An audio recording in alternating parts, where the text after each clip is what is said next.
বন্ধু, রাসূলের প্রিয়জন মা খাদিজাতুল কুবরা পৃথিবী থেকে চলে গেল। রাসূলের চাচা আবু তালেব পৃথিবী থেকে বন্ধু চলে গেল। নবীকে যে পৃথিবীর বুকে নবীর যে প্রিয়জন ছিল বন্ধু, তারা যখন পৃথিবী থেকে বন্ধু কিছুদিনের ব্যবধানে চলে গেল, আমার নবী একা হয়ে গেল। যদিও আমার নবীর সাথে আল্লাহ রাব্বুল আলামিন আছেন, সবই আছেন, কিন্তু বাহ্যিক দৃষ্টিকোণ থেকে কিন্তু প্র্যাকটিক্যাল যে শক্তি, এই শক্তি কিন্তু নবীর কাছ থেকে বিয়োগ হয়ে গেল। আমার নবীর শূন্য একাকী জীবন বন্ধু, ভালো তো লাগছে না বন্ধু। মা আয়েশা বলেছেন, আমার নবী যখন খাদিজাকে নিয়ে কথা বলতো গো, আমি আয়েশার বড় হিংসা লাগতো, কিন্তু কিছু বলতাম না। কারণ কি মা আয়েশা গো, তোমার কারণ কি? আমার নবী যখন মা খাদিজাকে নিয়ে বিরামহীন ভাবে বলতে থাকতেন, তিনি বলছেন, মা আয়েশা বলছেন, নবীর মধ্যে কখনোই আমি কোনো বিরক্তিবোধ দেখতে পাইনি। জোরে জোরে বলেন না সুবহানাল্লাহ। সেই খাদিজা চলে গেছে পৃথিবী ছাড়িয়া, আমার নবীকে বন্ধু শূন্য করে। বন্ধু গো, নবী চলে যাওয়ার বিয়োগ ব্যথা গো বন্ধু, খাদিজার ব্যথা নবীকে বিকট ভাবে বন্ধু আঘাত করেছে। তারপরেও দিনের খেজমত, দিন প্রচার, মানুষকে দিনের দিকে ডাকার যে দৃঢ় প্রত্যয়, সেটা থেকে আমার নবী পিছিয়ে যায়নি বন্ধু। ওই যে আমার ভাই একটু আগে বলেছেন বন্ধু, আবু লাহাবের কথা, আবু জাহেলের কথা, উতবা সাইবার কথা বন্ধু, এরা চিন্তা করলো আমার নবীকে পৃথিবী থেকে বিদায় করে দেবে, আমার নবীর দেহ মোবারক থেকে মাথা মোবারক আলাদা করে দেবে বন্ধু। এরা নবীকে পৃথিবী থেকে আউট করে দেবে। এদের যে পরিকল্পনা, এদের যে চিন্তা ভাবনা বাস্তবায়ন করার জন্য যে বাস্তব রূপে চলে গেল, আমি একেবারে মূল জায়গাটাতে বন্ধু আপনাদেরকে নিয়ে এসেছি, শুধুমাত্র আপনাদের ঈমানটাকে চাঙ্গা করার জন্য এবং নবীজি দিনের মানুষকে দিনের শিক্ষা দেওয়ার জন্য। নবী যে চ্যালেঞ্জিং বিষয়গুলো মোকাবেলা করেছে, এখানে কিন্তু কয়েকটা বিষয় কিন্তু আপনারা বন্ধু ব্রেইনে ঢুকাতে পারবেন, শুধু মন দিয়ে আলোচনা শুনতে হবে। যেটা বলতে চেয়েছিলাম বন্ধু, এই দিক দিয়ে আমার নবীকে পৃথিবী থেকে সরিয়ে নেওয়ার জন্য আলাপ আলোচনা, তাদের কথোপকথন পুরো ফাইনাল হয়ে গেল। ফাইনাল সিদ্ধান্ত যখন হয়ে গেল বন্ধু, ফাইনাল সিদ্ধান্ত যখন হয়ে গেল, আমার নবীর কাছে আল্লাহ রাব্বুল আলামিন জিবরাইলকে পাঠিয়ে দিলেন। জোরে জোরে সুবহানাল্লাহ, জোরে জোরে বলেন না সুবহানাল্লাহ। সুবহানাল্লাহ ওয়ালহামদুলিল্লাহ লা ইলাহা ইল্লাল্লাহ, সুবহানাল্লাহ আলহামদুলিল্লাহ লা ইলাহা ইল্লাল্লাহ, লা ইলাহা ইলাহা ইল্লাল্লাহ। আরশি কুরসি লৌহ কলম সৃষ্টি যাহার ওসিলা, আরশি কুরসি লৌহ কলম সৃষ্টি যাহার ওসিলা, নিজে আল্লাহ খুশি হইয়া নাম রাখিলেন হাবিবুল্লাহ। সুবহানাল্লাহ আলহামদুলিল্লাহ লা ইলাহা ইল্লাল্লাহ, লা ইলাহা নবী আমার নহরের পুতুল, জগত করলেন উজালা। নবী আমার নহরের পুতুল, জগত করলেন উজালা। রোজ হাসরে করবেন তিনি উম্মতের ফায়সালা। সুবহানাল্লাহ আলহামদুলিল্লাহ লা ইলাহা ইল্লাল্লাহ, সুবহানাল্লাহ আলহামদুলিল্লাহ লা ইলাহা ইল্লাল্লাহ, লা ইলাহা ইল্লাল্লাহ, লা ইলাহা ইল্লাল্লাহ।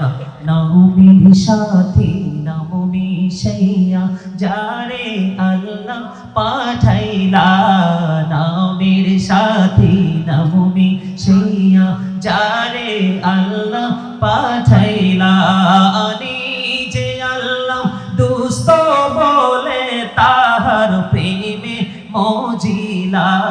সুবহানাল্লাহ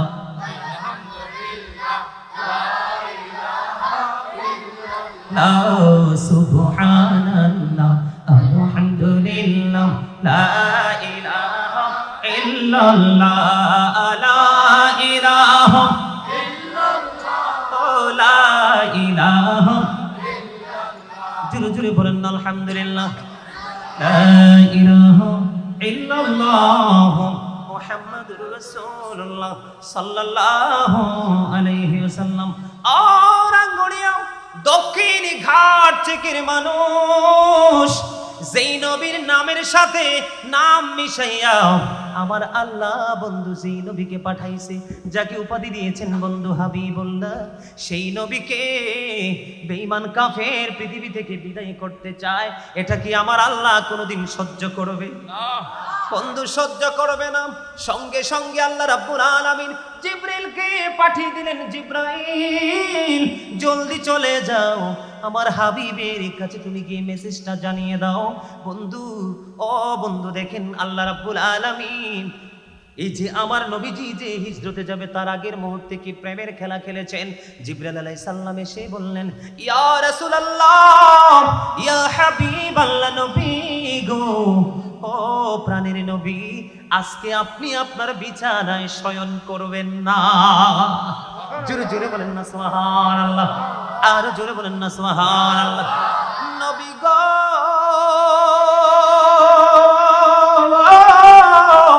ও প্রাণের নবী গো, আজকে আপনি আপনার বিছানায় শয়ন করবেন না, আপনি আজকে আপনার কক্ষে নবী গো শুইবেন না। কেন রে জিবরাইল, আমার নবী খবর জানে কি জানে না? জানার মতো ক্ষমতা আছে না নাই? কথা বলেন না কেন? যদি নবী অদৃশ্যের খবর যদি না জানতো রে, তাহলে তিনি কখনোই নবী হতেন না। উনি শুধু নবী নয়, উনি কিন্তু রাসূলও বটে, ঠিক না? বিশ্ববিখ্যাত দার্শনিক ইমাম গাজ্জালি রহমতুল্লাহ আলাইহি, তিনি ওনার রচিত তাব্বি জিসমানি এবং তাব্বি রুহানি নামক কিতাবের মধ্যে তিনি বন্ধু উল্লেখ করেছেন, নবীদের কাছে থাকে এক প্রকার নূর। কয় প্রকার? নবীদের কাছে থাকে এক প্রকার নূর, আর রাসূলদের কাছে থেকে দুই প্রকার নূর। দুই নাম্বারটা হলো নূরে রিসালাত। আমার নবীর সালাত প্রাপ্ত বন্ধু আল্লাহর প্রিয় হাবিব হাবিবুল্লাহ, বন্ধুরে আমার নবীর কাছে মেসেজটা জানিয়ে দিল জিবরাইল এসে। এই দিক দিয়ে কাফের বেঈমান মুশরিক শুধু অপেক্ষমান, তারা চারপাশে বন্ধু ঘোরাঘুরি কাটছে, মিটিং বন্ধু ফাইনাল করে ফেলেছে। নবী যদি সাময়িক সময়ের জন্য যদি নবীর কক্ষে বিশ্রামের জন্য যায়, সঙ্গে সঙ্গে নবীকে পৃথিবী থেকে শহীদ করে দিবে। নবীর দেহ মোবারক থেকে মাথা মোবারক বন্ধু কেটে নিয়ে যাবে। আমার নবীর কাছে যখন খবর আসলো গো, এবার আমার নবী হযরত আলীকে ডেকে ডেকে বললেন, আলী রে, ও আলী, আজকে আমি মক্কা থেকে মদিনার উদ্দেশ্যে রওনা হয়ে যাব। আমার মালিকের অর্ডার এসেছে আমার কাছে, আমি হিজরত করব। আলী, তুমি আজকে আমার বিছানায় শুয়ে থাকবা, আমি মক্কা থেকে মদিনার উদ্দেশ্যে রওনা হয়ে যাব, হিজরতের উদ্দেশ্যে আমি রওনা হয়ে যাব। তবে আমার কাছে যে সম্পদগুলো আছে সেগুলো তোমার কাছে আমি রেখে গেলাম, যে আমি চলে যাওয়ার পরে তুমি যার যার হক তুমি তার কাছে বুঝিয়ে দিবা। জোরে জোরে বলেন না সুবহানাল্লাহ। বন্ধুরে আমার, এবার এদিক দিয়ে আমার নবী কি করলেন?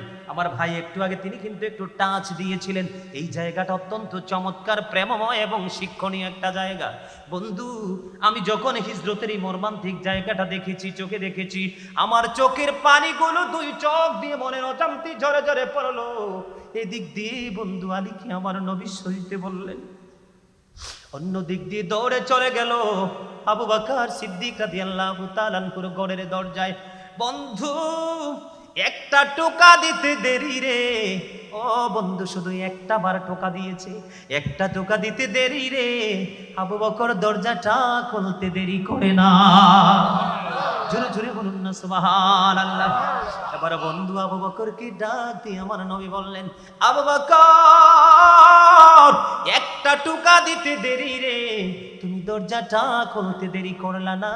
কে রে আবু বকর, এটা কেমন করে সম্ভব রে আবু বকর?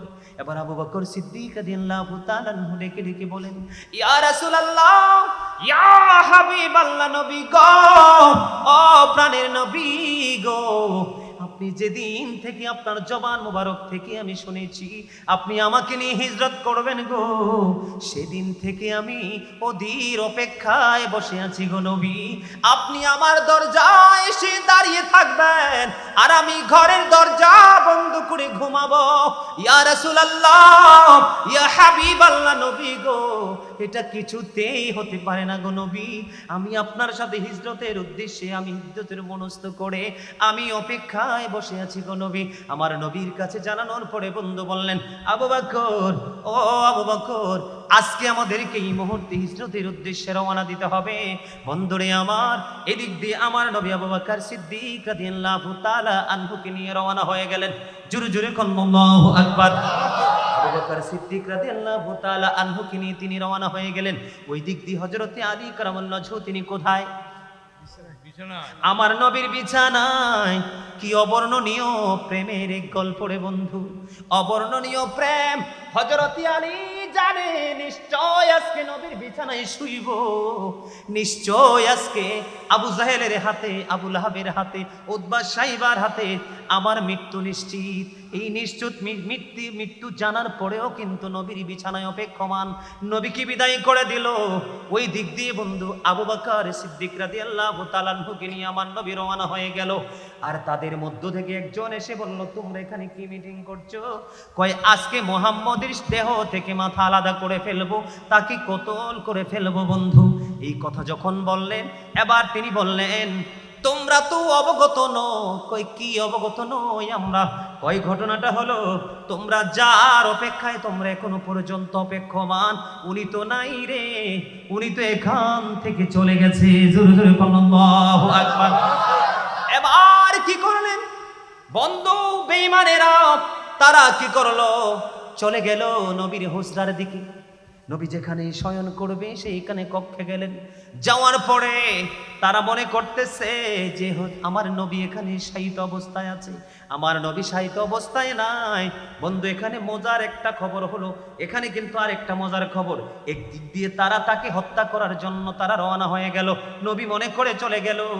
আরেক দিক দিয়ে আল্লাহ রাব্বুল আলামিন ফেরেশতা জমিনে পাঠিয়ে দিয়েছেন।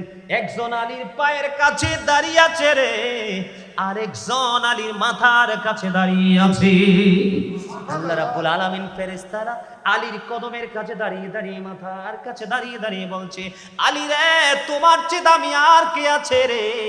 আজকে পুরো আসমান জুড়ে তোমার প্রশংসা করছে আমার আল্লাহ। জোরে জোরে বলেন না সুবহানাল্লাহ। বন্ধুরি আমার, এবার কি করলেন? তারা রোমের মধ্যে ঢুকলেন। ঢোকার পরে বন্ধু আলীকে বন্দী করলেন। কিন্তু হযরতে আলীকে বন্দী করার পরে তাদের মধ্য থেকে একজন প্রস্তাব করলো, না না, তাকে বন্দী করে বা তাকে হত্যা করে কোনো লাভ হবে না। তার কাছ থেকে সত্যটা জানো নবী মুহাম্মদ কোথায়? জোরে জোরে কোন আল্লাহু আকবার। আর জোরে বলেন আল্লাহু আকবার। আলীর জীবন চলে যাবে, তারপরে সত্য তথ্য দিবে না। এখান থেকে বন্ধু এই জায়গার কাজটা শেষ হয়ে গেল। এবার দৌড়ে চলে গেল আবু বকরের বাড়ির দিকে রওনা হলো। যাইয়া দেখে আবু বকর ঘরে নাই রে। আমার নবীর সঙ্গী হয়ে, বন্ধু হয়ে চলে গেছে ওই নিজের আপন গন্তব্যের উদ্দেশ্যে। বন্ধু কান্না দরজা খুলেছেন, তার নাম হলো বন্ধু আসমা। তার নাম কি? আসমা রাদিয়াল্লাহু তাআলা আনহা। তিনি দরজা খুললেন। দরজা খোলার পরে বন্ধু বিভিন্ন রাওয়ায়াতে বিভিন্ন রকম এসেছে বন্ধু। কোন কোন রাওয়ায়াতে এসেছে